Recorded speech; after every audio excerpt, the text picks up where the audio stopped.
Okay दोस्तों, welcome मेरे channel में। तो जैसा कि आप लोगों को पता ही होगा कि मैं बेसिक से एडवांस लेवल तक पहुंचने के लिए प्रीलिम्स का एग्ज़ाम के लिए, ठीक है, मैं ये वीडियोस बना रहा हूँ। और ये आखिरी वीडियो होगा इस सीरीज़ का। मैंने इंग्लिश, रीजनिंग और मैथ्स का ऑलरेडी वीडियो बना चुका हूँ, तो उनका लिंक मैं डिस्क्रिप्शन में दे दूँगा, आप देख लेना। और ये जो जीएस पोर्शन आता है बैंकिंग में, मैं उसके लिए वीडियो बना रहा हूँ, ठीक है। तो चलिए शुरू करते हैं। देखिए, बैंक में जीएस, ठीक है, जीएस आप पढ़ोगे। जीएस में मेनली पूछा क्या जाता है, तो करंट अफेयर एक पूछा जा रहा है और एक है स्टैटिक पोर्शन, ठीक है। करंट अफेयर क्या होता है, ये हमेशा चेंज होते रहता है, ठीक है। और बैंक में मेनली आपका 6 मंथ का करंट अफेयर बहुत अच्छे से आपको पढ़ के जाना होता है। मेंस एग्जाम से पहले वाला 6 मंथ, ठीक है। तो मेंस एग्जाम से पहले 6 मंथ करंट अफेयर बहुत अच्छे से पढ़ के जाना होता है। और स्टैटिक पोर्शन जो होता है वो एक चीज़ होता है जो कुछ मतलब बैंकिंग टर्म्स है, मान लो, ठीक है। वो सब चीज़ें होता है, वो आप अगर एक बार पढ़ लोगे तो वो कभी बदलता नहीं है, ठीक है। मान लीजिए कोई एक डेफिनेशन है, वो तो डेफिनेशन कभी बदलेगा नहीं ना, तो इसीलिए इसको स्टैटिक कहते हैं। तो स्टैटिक पोर्शन भी होता है जो आप पढ़ लोगे वो कभी बदलेगा नहीं, लेकिन करंट अफेयर जो होता है वो हमेशा बदलते रहता है। और कुछ सालों से करंट अफेयर जो है वही 80 to 90% पूछा जा रहा है, ठीक है। यही ज़्यादातर आता है और स्टैटिक पोर्शन बहुत ही कम आ रहा है। तो इसका मतलब क्या होगा, क्या हम स्टैटिक पोर्शन छोड़ दें, पढ़े ही नहीं? देखिए, मैं आप लोगों को मेरा एक बात बताता हूँ। मैं पहले से ही क्लरिकल पोस्ट पे फोकस कर रहा था, ठीक है। ऑफिशियल लेवल पे मैंने फोकस नहीं किया था एग्ज़ाम का, पीओ लेवल में, ठीक है। तो क्लरिकल लेवल अगर आप टारगेट कर रहे हो तो आप स्टैटिक बिना पढ़े एग्ज़ाम निकाल लोगे, क्योंकि मैंने बिना स्टैटिक पढ़े एग्ज़ाम निकाला है। ऐसा नहीं है बिल्कुल नहीं पढ़ा, ऐसा नहीं बोल रहा हूँ, ठीक है। पढ़ा था लेकिन फोर्स नहीं डाला था, ठीक है। तो स्टैटिक के बिना आप कह सकते हो कि मैंने एग्ज़ाम निकाला है। लेकिन अगर आप ऑफिशियल लेवल के लिए ट्राई करोगे, पीओ का भी एग्ज़ाम दोगे, तो स्टैटिक पोर्शन आपके लिए भी इंपॉर्टेंट है। लेकिन मैं मेंस एग्ज़ाम क्या बात कर रहा हूँ, ठीक है। मेंस जो एग्ज़ाम होगा उसके लिए आपका करंट अफेयर बहुत इंपॉर्टेंट है। सबसे पहले करंट अफेयर इंपॉर्टेंट है, ठीक है। फिर जाके स्टैटिक इंपॉर्टेंट है। ऐसा मैं क्यों कह रहा हूँ, क्योंकि स्टैटिक जो है ना वो आपका इंटरव्यू में बहुत काम आएगा ऑफिशियल लेवल में, ठीक है। इंटरव्यू जब होगा तो वहाँ पे स्टैटिक से क्वेश्चन पूछा जाता है, तो वो बहुत ही काम आएगा। करंट अफेयर भी आएगा, स्टैटिक बहुत ज़्यादा काम आएगा। तो इंटरव्यू में आप तब जाओगे जब आप मेंस एग्ज़ाम पास करोगे, ठीक है। तो सबसे पहला फोकस आपका करंट अफेयर पे होगा। और ठीक है, तो स्टैटिक जो है वो आप एक बार पढ़ लोगे, पढ़ने के बाद वो तो कभी चेंज होगा नहीं, सिर्फ आपका रिवीजन ही हमेशा देना पड़ेगा आपको। और करंट अफेयर जो है वो हमेशा चेंज होते रहता है, तो नया नया करंट अफेयर आते रहेगा। आप नया दूसरे दूसरे एग्ज़ाम्स दोगे और उस हिसाब से आपको करंट अफेयर पढ़ते रहना पड़ेगा। तो एक हिसाब से पूरा साल का ही करंट अफेयर आपको पढ़ना पड़ता जाता है, ठीक है। बहुत सारे एग्जाम्स होते हैं, IBPS clerk, SBI clerk, RRB, RBI, तो हर एक का मेंस एग्जाम अलग अलग होता है। इसलिए करंट अफेयर मतलब लास्ट 6 महीने का जब आप पढ़ोगे तो अलग अलग डेट्स आएगा, फिर पूरा साल का ही पढ़ना पड़ता है। ओके, तो सबसे पहले मैं करंट अफेयर शुरू करता हूँ, ठीक है। करंट अफेयर आप किस लेवल पे पढ़ोगे, तो आपको ये रीड करना होगा डेली बेसिस पे। ऐसा नहीं कि आप मंथली करंट अफेयर पढ़ के जाओगे तो बैंक एग्जाम निकालोगे, ऐसा कभी नहीं होगा। अब करंट अफेयर बहुत ही डिटेल में पूछा जा रहा है, तो आपको डेली बेसिस पे रीड करना होगा। हर दिन करंट अफेयर आपको रीड करना होगा, ठीक है, याद करना होगा।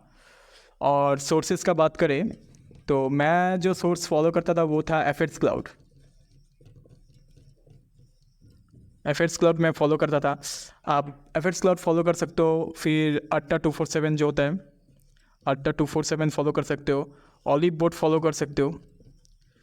मैं सजेस्ट करूँगा कोई एक सोर्स पकड़ो और उसी को बार बार पढ़ो, ना कि आप 3-4 सोर्स पकड़ के पढ़ो, ठीक है। 3-4 सोर्स पकड़ के पढ़ोगे और सोचोगे कि वेरिएशन मिल रहा है, ठीक है, ऐसा होता नहीं है।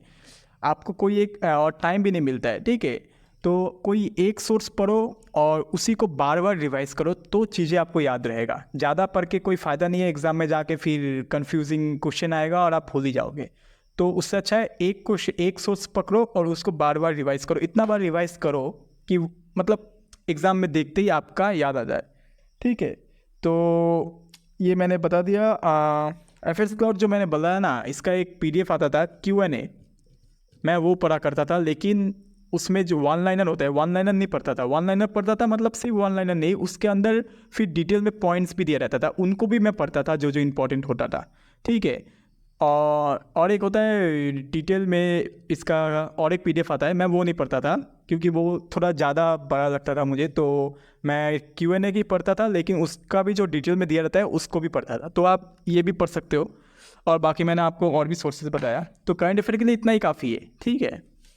इसके बाद आते हैं स्टैटिक पोर्शन पे। स्टैटिक, ठीक है। तो स्टैटिक में सबसे पहला इंपॉर्टेंट चीज़ है, आपको नोट्स बनाने होंगे। Make notes. आप जिस भी टीचर से पढ़ रहे हो, एक कॉपी बनाओ अच्छा सा और नोट्स बनाओ, क्योंकि स्टैटिक हमेशा चेंज नहीं होता है कभी भी। तो नोट्स बनाओगे तो बार बार रिवाइज करने में इजी होगा। नोट्स बना लिया, और इसका सोर्स मैं बताता हूँ आपको। इसका सोर्स है अभिजीत मिश्रा, ठीक है। मैं सजेस्ट कर रहा हूँ आपको, ठीक है, अभिजीत मिश्रा। इनको आप यूट्यूब पे पा जाओगे, ठीक है, यूट्यूब पे मिलेंगे CSR। अगर अच्छा लगता है तो इनसे पढ़ सकते हो। मैं इन्हीं से पढ़ा था स्टैटिक पोर्शन, बहुत अच्छे पढ़ाते हैं। और इसके बाद फिर अड्डा से भी पढ़ सकते हो, और ऑलिव बोर्ड भी पढ़ सकते हो, ठीक है। तो ये कुछ सोर्सेज है, मैं ये ज़्यादा रिकमेंड करूँगा, मुझे ये अच्छा लगा था, आप अपने हिसाब से देखो। तो स्टैटिक पोर्शन में ज़्यादा कुछ बोलने का है नहीं, जो भी आपका नोट्स बनाओगे उनको रिवाइज करते रहो और याद हो जाएगा, और कुछ खास है नहीं, ठीक है। तो इतना था बैंकिंग में अगर आप पढ़ना चाहते हो GS, ठीक है। अब मैं आपको ये बताऊंगा कि करंट अफेयर जो होता है वो बहुत ही भास्ट होता है, ठीक है। वो सच में बहुत कुछ होता है करंट अफेयर में, याद ही नहीं रह पाते। तो रिवाइज कैसे करना है, मैं एक पैटर्न बताता हूँ जो मैं फॉलो करता था, ठीक है।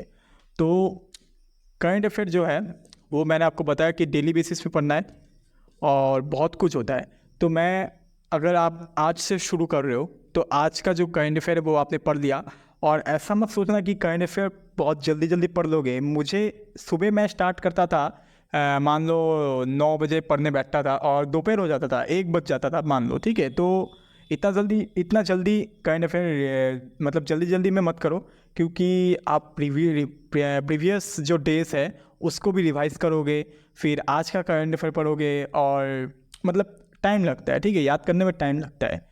तो डेली बेसिस पे पढ़ना है, और आज का अपने करंट अफेयर पढ़ लिया, फिर कल आएगा, कल का करंट अफेयर पढ़ोगे, लेकिन कल क्या करोगे, जो आपने प्रीवियस डे का पढ़ा था उसको भी रिवाइज करोगे, हो गया। फिर नेक्स्ट थर्ड डे जो आप करंट अफेयर पढ़ोगे उसको तो पढ़ोगे, लेकिन बाकी जो पिछले 2 दिन पढ़ा था उनको भी रिवाइज करोगे।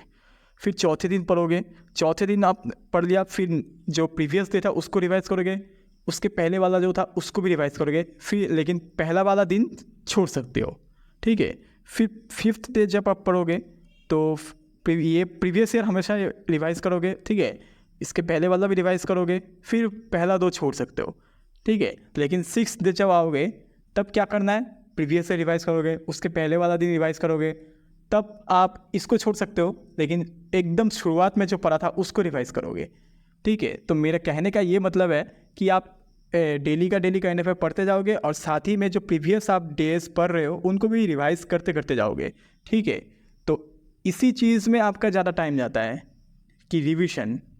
एक टाइम जब आप शुरू करते हो तब तो बहुत कम होता है, लेकिन जब 4-5 महीना बीत जाता है तो आपका करंट अफेयर बहुत ज़्यादा मतलब हो जाता है, फिर रिवाइज करने में बहुत ज़्यादा टाइम जाता है।